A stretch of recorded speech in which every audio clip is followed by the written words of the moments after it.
তো আমরা মোটামুটি সূত্রগুলো দেখে নিলাম। এখন আমরা অঙ্কতে চলে যাই। আমরা 1 নাম্বারটা সলভ করব। এখন দেখো একদম ইজি, জাস্ট একটু মনোযোগ দাও। এখানে উপরের অংশের কাজটা আমরা করি। এই যে এটা তো ভাগ চিহ্ন, 7 এর উপর পাওয়ার হিসেবে কি আছে 3, আর 7 এর উপর পাওয়ার হিসেবে -3 আছে, এবং এইগুলা কি আকারে আছে? গুণ আকারে। দেখো বেস বেস একই রকম, এবং এগুলা কি আকারে আছে? গুণ আকারে আছে। তো আমরা পাওয়ারগুলো কি করে দিব? যোগ করে দিব। তো প্রথমটার মধ্যে পাওয়ারটা কি 3, আমি একটা 3 লিখলাম। দেন গুণ থাকলে তো আমাদের যোগ করতে হবে, এই যে যোগ চিহ্নটা দিলাম। দেন দ্বিতীয় 7টার মধ্যে কি আছে? -3, এই যে -3 ব্র্যাকেট দিয়ে -3টা লিখলাম। -3 লিখলে তো জাস্ট এই প্লাসের সাথে মাইনাসটা এক হয়ে যাবে, তার জন্য ব্র্যাকেট দিয়ে লিখলাম। দেন নিচের কাজটা করি, একটা 3 কমন নিলাম। দেন দেখো কোন একটা সংখ্যা লিখলাম 3, এখন এর উপর কিন্তু মনে মনে 1 আছে পাওয়ার। আবার ধরো এখানে একটা কলমই লিখলাম, কলমের উপরও কিন্তু মনে মনে পাওয়ার 1 আছে। তো 3 এর উপর কিন্তু আমাদের 1 আছে পাওয়ার, এই 1টা লিখলাম।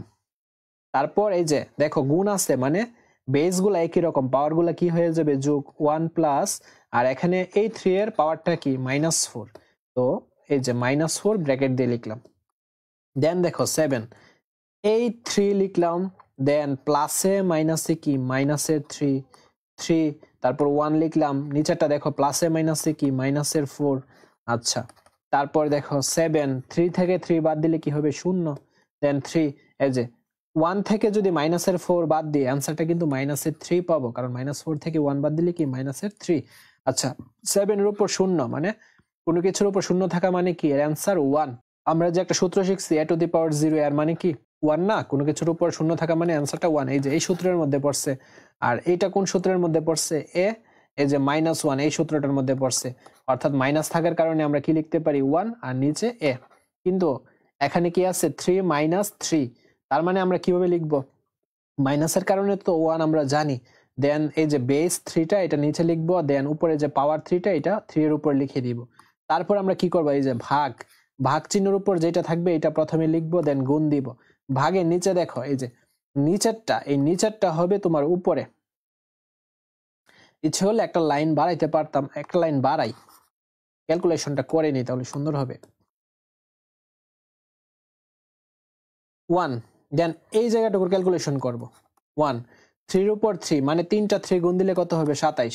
কোনো কিছুর উপর পাওয়ার হিসেবে যদি 3 থাকে তার মানে বেসটা কি? 3 বার। তো এখানে 3 যদি 3 বার গুণ করি তাহলে 3টা 3 গুণ করলে কত হচ্ছে? 27 হচ্ছে না? দেন আমরা কি করবো? এই যে এই ভাগের উপর যা থাকবে তা প্রথমে লিখবো। ভাগের উপর যা থাকে তা প্রথমে লিখলাম, দেন গুণ দিলাম।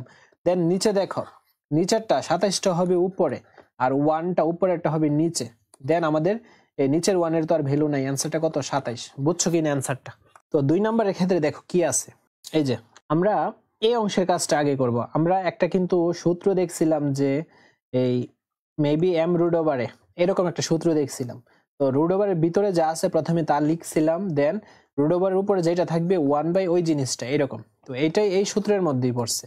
আমরা এইটার কাজ করি। তো এই √/এর ভিতরে কি আছে? 7² দেন √/এর উপরে কি আছে? 3 আছে। তো আমরা লিখতে পারি না এটা এই 1/, ওই জিনিসটা 1/3টা এইটা লিখলাম।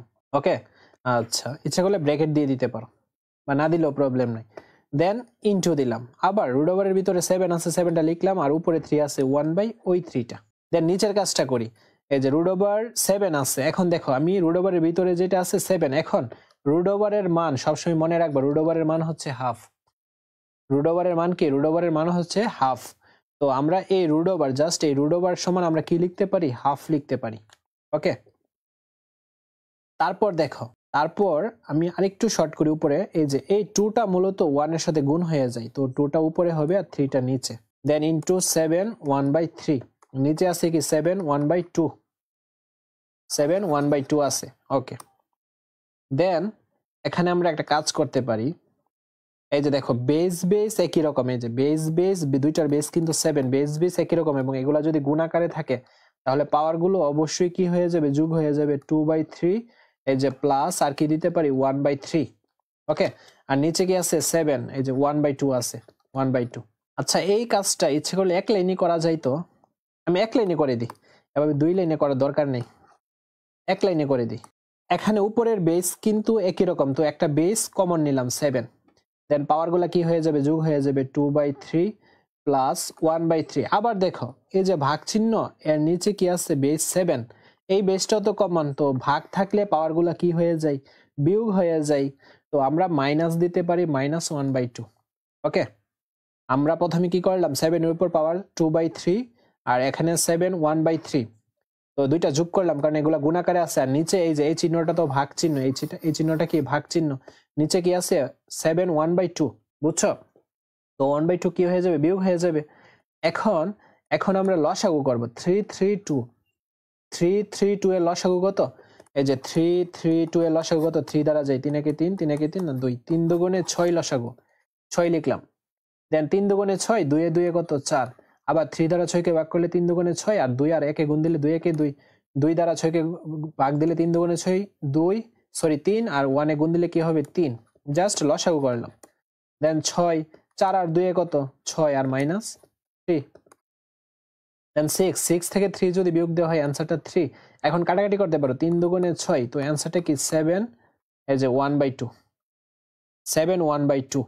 ওকে, এখন তুমি যদি বইয়ের অ্যান্সারটার সাথে মিলাতে চাও সেই ক্ষেত্রে √7 দিতে পারো, বা এইটা অ্যান্সার দিলেও হবে।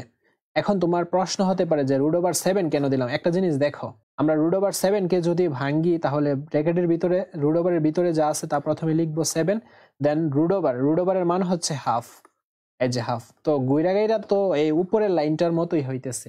তুমি যখন অঙ্ক করতে করতে অনেক এই এক্সপার্ট হয়ে যাবে তখন বুঝবা 7 এর উপর এই পাওয়ার হিসেবে যখন হাফ থাকে তখন এর মানটা আমরা লিখতে পারি √7। ওকে, কারণ তোমার এই √এর মান হচ্ছে হাফ, এটাকে লেখা সম্ভব কিভাবে √7, বা একটু এই যে ট্রাই দেখতে পারো যে হয়েছে কিনা। আমরা মূলত √7 কে ভাঙতে পারি কি, √এর ভিতরে যা আছে তা প্রথমে লিখবো, আর √এর মান হচ্ছে হাফ, তো উপরে এটার মতোই তো অ্যান্সারটা হচ্ছে। তোমার বইয়ের অ্যান্সারটার মতো মিলাতে চাইলে এটা দিতে হবে। আচ্ছা, তারপর 3 নাম্বারটা দেখো। তো 3 নাম্বারটা কিভাবে করবো দেখো, এই যে 2 ইনভার্স 1, মানে এই সূত্রটা না, এটা m ইনভার্স 1 যে ছিল মাইনাসের কারণে 1 আর নিচে এই সূত্রটা। তো 2 ইনভার্স 1 আমরা কি লিখতে পারি, মাইনাসের জন্য 1 আর নিচে কি 2। তারপর 5 ইনভার্স 1 আমরা কি লিখতে পারি, মাইনাসের জন্য 1 আর নিচে 5, আর ওইখানে পাওয়ারের জায়গায় -1 আছে। দেন এটা তো লসাগু, আমরা লসাগুটা করতে পারি। 5 আর 2 লসাগু 10, 2 দ্বারা 10 কে ভাগ করলে 5 দুগুণে 10, 5, আর 5 দ্বারা 10 কে ভাগ করলে 2, 2 একে 2। আচ্ছা, ইনভার্স 1। আচ্ছা, এখন 5 আর 2 হচ্ছে 7, আর নিচে 10 -1। দেন আমরা দেখো এটা করতে পারি কিনা। আচ্ছা, আমি উপরে করি, এই যে 7/10 ইনভার্স 1, মানে এই যে মাইনাসের জন্য আমরা লিখতে পারি 1, আর নিচে কি আছে, নিচে যেটা আছে এটা আমরা এভাবে লিখে দিতাম না, এই যে মাইনাসের জন্য 1 আর নিচে যেটা আছে ওইটাই তো লিখে দিতাম। এখন মাইনাসের জন্য 1 লিখলাম, আর নিচে বলতে বুঝে কি এই অংশটা, এই সবটা অংশ, তো 7/10 এই 7/10 নিচে লিখে দিলাম। তো তারপরে এখন আমরা উল্টাবো, এই যে ভাগের উপর যেটা আছে ওইটা প্রথমে লিখবো, দেন 10টা উপরে 7টা নিচে, তো অ্যান্সারটা কি 10/7। ওকে, এটাই অ্যান্সার। অঙ্কগুলো অনেক ইজি, তারপরেও তোমরা বাড়িতে আরেকবার ট্রাই করবা, আরেকবার প্র্যাকটিস করবা, একদম ইজি হয়ে যাবে। সপ্তম থেকে দশম শ্রেণীর ছাত্রছাত্রীরা মাত্র 850 টাকা ইংরেজি, গণিত এবং বিজ্ঞানের কোর্সগুলো করতে পারবেন। সপ্তাহে 4টি লাইভ ক্লাস, রেকর্ডেড ক্লাস এবং পরীক্ষা। প্রতিটি অধ্যায়ের টাইপ ভিত্তিক প্রশ্ন। 2013 থেকে 2024 সাল পর্যন্ত বোর্ড কোশ্চেন। অধ্যায় শেষে পাবেন কমপ্লিট নোট, যেখান থেকে 95% কমন পাবেন। আচ্ছা, 4 নাম্বারটা দেখি। তো এখন দেখো 2 এর উপর ইনভার্স 1, তো আমরা লিখতে পারি না এভাবে যে 1/a, মাইনাসের জন্য 1 আর নিচে 3, দেন b এর উপর ইনভার্স 1, তো আমরা কিভাবে লিখতে পারি 1/b, দেন -1। তারপর এই 2টা 1 এর সাথে গুণ হয়ে যাবে, 2 একে 2a, 3টা 1 এর সাথে গুণ হয়ে যাবে 3, আর নিচে কি b ইনভার্স 1। আচ্ছা, এখন আমরা লসাগু করব, a আর b এর লসাগু তো ab, a কাটাকাটি b আর 2 গুণ দিলে হবে কি 2b, b কাটাকাটি, তারপর a আর 3 গুণ দিলে হবে 3a, দেন ইনভার্স 1। ওকে, দেন আমরা কি লিখতে পারি দেখো, আমি এখানে লিখতেছি। তো এই যে ইনভার্স 1, মাইনাসের জন্য হবে 1, মাইনাসের জন্য এই যে মেথডটা, নিয়মটা a ইনভার্স 1 আমরা কিভাবে লিখতাম, মাইনাসের জন্য 1 আর নিচে, তো সেম এস মাইনাস আছে আমরা 1 লিখবো, আর নিচে এই যে ব্র্যাকেটের ভিতরে যা আছে সেটা বেস হিসেবে ধরে নিব, অর্থাৎ নিচে চলে যাবে এই যে 2b প্লাস 3a, আর নিচে কি ab। এখন আমরা উল্টাবো, এই যে 1 এই ভাগের উপর যেটা আছে 1টা ওইটা লিখবো, দেন গুণ দিব, দেন ab টা উপরে চলে যাবে, আর 2b প্লাস 3a টা নিচে, তো আমাদের 1 আর ab গুণ দিলে তো ab, এটাই হচ্ছে আমাদের অ্যান্সার, এটাই অ্যান্সার। ইচ্ছা করলে 3 আগে দিতে পারো, প্রবলেম নাই, 2b আগে দিলেও প্রবলেম নেই। তারপর 5 নাম্বারটা দেখো, এই যে এই অঙ্কগুলো অনেকভাবেই করা যায়। তো 5 নাম্বারের এই যে ভাগের উপরে কি আছে, এর উপর পাওয়ার 2, আর ভাগের নিচে দেখো এর উপর -2 আছে। তো বেস কিন্তু একই রকম পাচ্ছি আমরা, একটা বেস আমরা কমন নিই, দেন উপরের যে 2টা পাওয়ার, এই 2টা এখানে দিলাম, দেন এই যে ভাগ মানে কি মাইনাস হবে পাওয়ারটা, দেন নিচে কি আছে -2। মনে রাখো এর উপর হচ্ছে পাওয়ার 2, আমরা 2টা প্রথমে লিখলাম, দেন এই ভাগ আছে তার জন্য আমরা কি দিব, মাইনাসটা দিলাম, দেন নিচে কি আছে a -2, এই -2টা আমরা এখানে লিখে দিব। ওকে, এই গেল a এর কাজ। দেন আমরা এখন b এর কাজটা করব। b এর উপর দেখো -1 আছে, এই যে -1টা দিলাম। দেন আমরা কি করব, দেন আমরা দেখো এই যে এই ভাগের কারণে কি হবে, আমাদের ভাগের কারণে তো মাইনাস হবে, মাইনাসটা দিলাম, এটা হচ্ছে নিয়মের মাইনাস। দেন b এর উপর কোনো কিছু নাই, কিন্তু মনে মনে পাওয়ার কি আছে, 1 আছে, এই যে 1টা লিখলাম। দেন আমাদের যে উপরে স্কোয়ারটা আছে, স্কোয়ারটা দিলাম, বুঝছো? আচ্ছা, তারপর আমরা কি করব, এই যে 2 মাইনাসে কি হবে, প্লাসের 2, তারপর -1 যোগ হয়ে যায়, -2 হয়ে যাবে, একই চিহ্নগুলো সবসময় যোগ হয়ে যায়। দেন 2 এ 2 হচ্ছে 4, b -2, এই যে এটা। তারপর দেখো এই যে এর উপর পাওয়ার হিসেবে 4, আমরা যে একটা সূত্র শিখছিলাম a to the power m into n, তো এটাকে আমরা কি লিখতে পারি, a m n, অর্থাৎ পাওয়ারে গুণ হয়ে যায়, সেম এস এর উপর পাওয়ার 4 গুণ হয়ে যাবে, এই যে ব্র্যাকেটের বাহিরের যে পাওয়ারটা ওইটা গুণ হয়ে যাবে, ইনটু b -2, দেন আবার কি হয়ে যাবে, 2 গুণ হয়ে যাবে। আচ্ছা, তো 4 দুগুণে কত, 8, 2 দুগুণে 4, 4টা কিসের, মাইনাসের।